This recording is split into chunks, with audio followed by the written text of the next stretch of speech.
Bem-vindos a esta discussão. Aquela máxima, sabe? Você é o que você come, ela ganha uma dimensão muito mais literal e sombria quando a gente fala dos vampiros. Para os Kindred, o sangue das presas mortais carrega não só o sustento, mas a própria essência das suas emoções. E é justamente aí que a nossa análise se aprofunda. A questão que divide assim a sociedade dos imortais há séculos é: essa ressonância emocional do sangue é um fenômeno sobrenatural real, uma alquimia da alma que de fato molda o predador? Ou será que não passa de uma superstição elegante, um luxo decadente, cujos efeitos são, na verdade, perfeitamente explicáveis pela biologia e pela psicologia? Bom, o meu ponto de vista é que a qualidade emocional do sangue é sim incita diretamente o poder, o comportamento e a própria identidade de um vampiro. Já eu defendo que a chamada teoria dos humores do sangue é uma afetação, uma justificativa poética para a caça, sabe? E que os efeitos observados são apenas o resultado da ciência mundana, não de se estar bebendo uma fração da alma. Mas veja bem, essa não é uma teoria moderna. É uma prática refinada ao longo de milênios. A tradição classifica o sangue em 4 humores, o que ecoa, assim, a medicina antiga. O colérico, de uma vítima tomada pela raiva, o melancólico, de alguém imerso em tristeza, o fleumático, de um indivíduo passivo ou entorpecido, e o sanguíneo, de uma pessoa eufórica. Cada um desses sabores produz um efeito distinto e previsível no vampiro. O ponto crucial, que a sua visão parece ignorar, é que o efeito não é químico. O exemplo clássico é o do viciado em ópio. Beber o sangue dele concede ao vampiro resistência à dor, não pela droga em si, mas pela absorção da essência de torpor da alma da vítima. Isso é tão fundamental que aprimora disciplinas e define clãs inteiros. Os Brujá, por exemplo, caçam deliberadamente os coléricos para alimentar a própria fúria. É uma ciência estabelecida. Ciência. Peraí, ciência é uma palavra um pouco forte para algo que os próprios registros descrevem como tendo resultados irregulares, né? Ou hit and miss nas suas origens. Isso soa mais como tentativa e erro no escuro do que um método científico.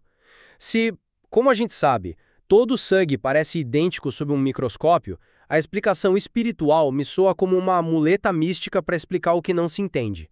A explicação mais simples costuma ser a correta. Os efeitos são biológicos. O sangue de uma vítima apavorada está inundado de adrenalina e cortisol. O de alguém eufórico de endorfinas. O de alguém passivo, um coquetel hormonal completamente diferente. É claro que um organismo, mesmo um amaldiçoado como o de um vampiro, reagiria a esse influxo químico.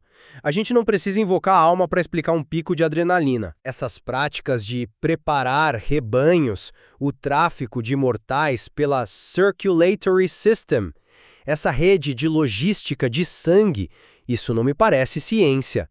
Parece sim uma crueldade sádica e decadente, justificada por uma superstição da elite. Eu entendo o seu raciocínio, mas ele cai por terra diante do fato central da condição vampírica. O corpo está morto. Não é um organismo vivo com um metabolismo peculiar. É carne reanimada por uma maldição. Tentar aplicar a farmacologia mortal a ele é como tentar explicar o funcionamento de um software usando um martelo. A adrenalina ou o ópio no sangue da vítima não teriam o mesmo efeito bioquímico. Não, peraí.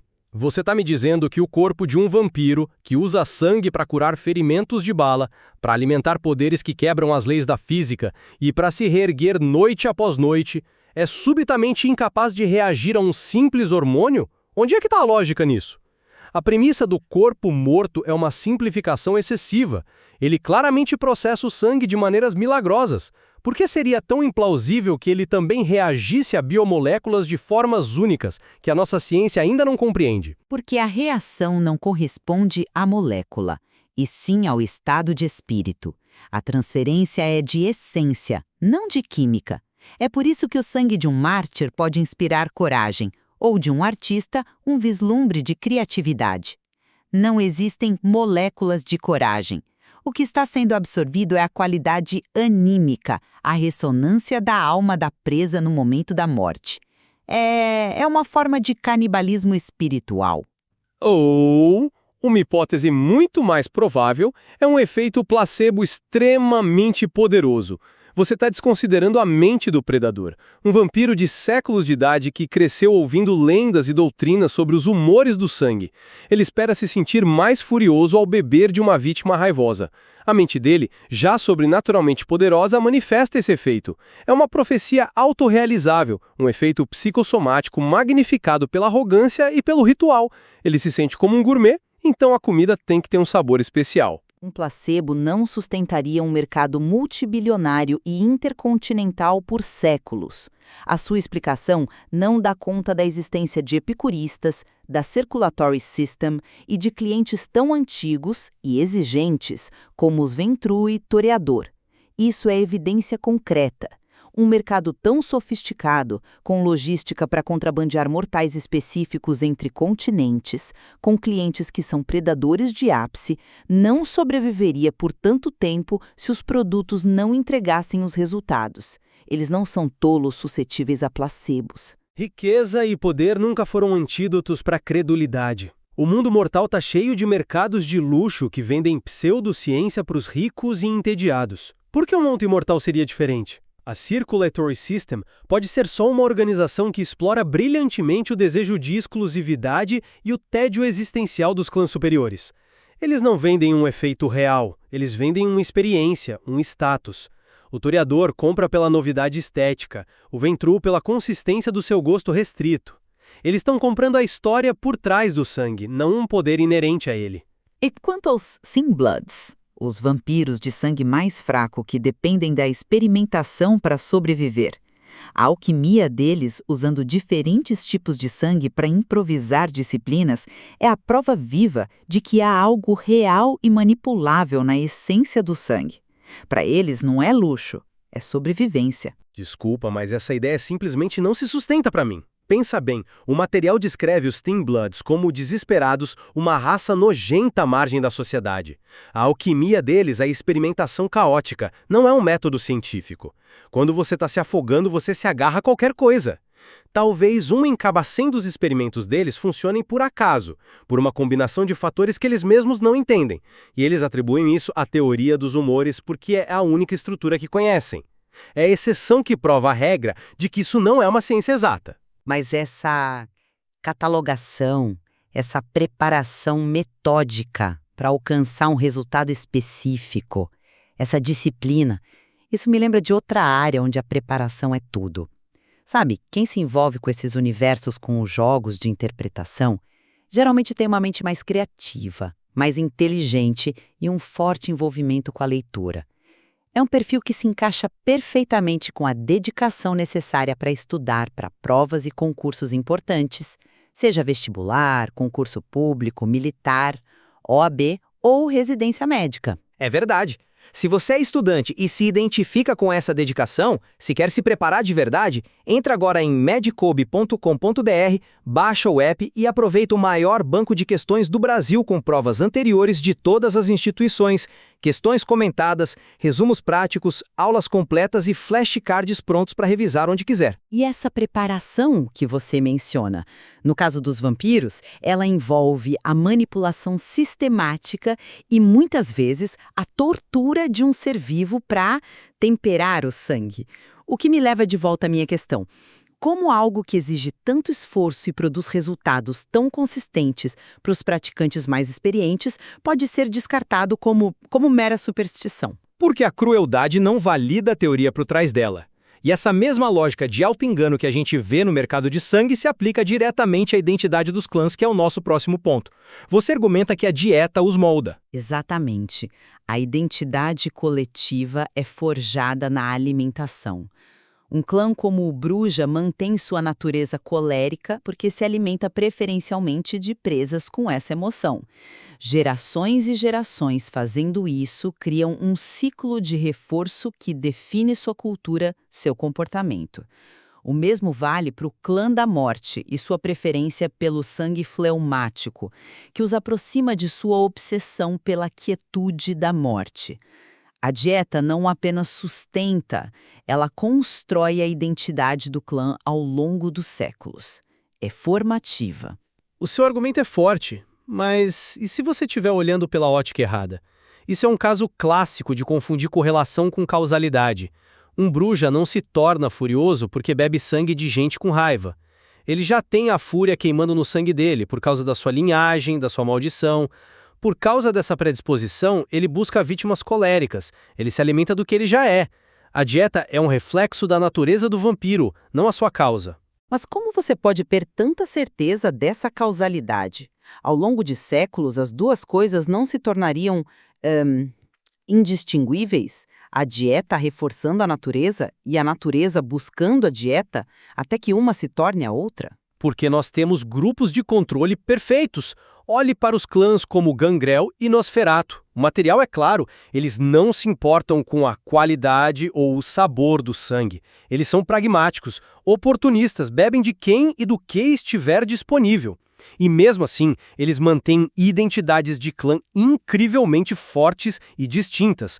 Um Gangrel continua sendo uma fera, um Nosferatu continua sendo um pária. Isso prova conclusivamente que toda essa prática de sommelier de sangue é um luxo, uma afetação dos high clans, e não uma necessidade existencial ou formativa para a identidade vampírica. Ou, talvez, isso apenas prove que os Gangrel e Nosferatu se contentam com a mera subsistência, com o aspecto mais básico da existência deles. Eles não têm o refinamento, a paciência ou a necessidade de explorar essa faceta mais profunda de sua condição, enquanto outros, como os Ventrue, buscam transcender a simples alimentação e transformá-la em uma arte que define quem eles são. O fato de alguns não praticarem a arte não invalida sua eficácia para aqueles que a refinaram. Arte é uma palavra muito bonita porque eles fazem. Eu chamo de praticidade. Os Nosferatus entendem que o poder vem da linhagem, da informação e da sobrevivência, não de um menu de emoções. Eles veem a caça pelo que ela é, obter sustento. Todo o resto é só teatro para os decadentes se sentirem superiores e justificarem seus apetites cruéis. É a diferença entre o monstro que se vê como um gourmet e um que simplesmente aceita ser um predador. É uma perspectiva interessante, que desafia séculos de tradição estabelecida. E se estas discussões, que aprofundam diferentes pontos de vista e exploram as complexidades desses temas, são do seu interesse, considere curtir e se inscrever para não perder nossas futuras análises. Mas, retornando ao ponto, você chama de teatro, eu chamo de cultura. Para os clãs que praticam, essa busca pelo sangue perfeito é o que os diferencia dos animais. É o que lhes dá um propósito para além da fome sem fim. Um propósito baseado numa ilusão, uma cultura baseada numa superstição. Eles não são mais evoluídos, são apenas mais autoindulgentes. No final das contas, eu reafirmo minha posição. A ressonância do sangue é uma verdade sobrenatural, uma arte sutil que eleva a existência vampírica para muito além da mera sobrevivência. É uma compreensão mais profunda da maldição, onde o predador é literalmente moldado pela alma de sua presa. A prática define os clãs, aprimora poderes e representa um nível de conhecimento que separa os refinados dos brutos. É a diferença entre simplesmente existir e verdadeiramente ser. E eu concluo que a teoria dos humores é uma camada desnecessária e pomposa de misticismo, sobreposta a fenômenos biológicos e psicológicos perfeitamente compreensíveis. É, em última análise, uma expressão de status e decadência, uma forma de justificar a crueldade sob um verniz de epicurismo, permitindo que vampiros poderosos e entediados se sintam conhecedores de vinhos e não os monstros que realmente são. Nós concordamos, no entanto, que a questão de como a alimentação molda o predador é absolutamente central para a condição vampírica. E o que fica claro é que existe uma divisão filosófica profunda e fascinante na sociedade dos Kindred sobre este exato tópico. Sim, e se o sangue carrega apenas nutrientes de hormônios, ou se de fato transporta uma fração da alma da vítima, continua a ser uma das questões mais profundas e, talvez, sem resposta definitiva. O que apenas sugere o quanto ainda há para ser explorado nessa complexa e trágica dinâmica entre caçador e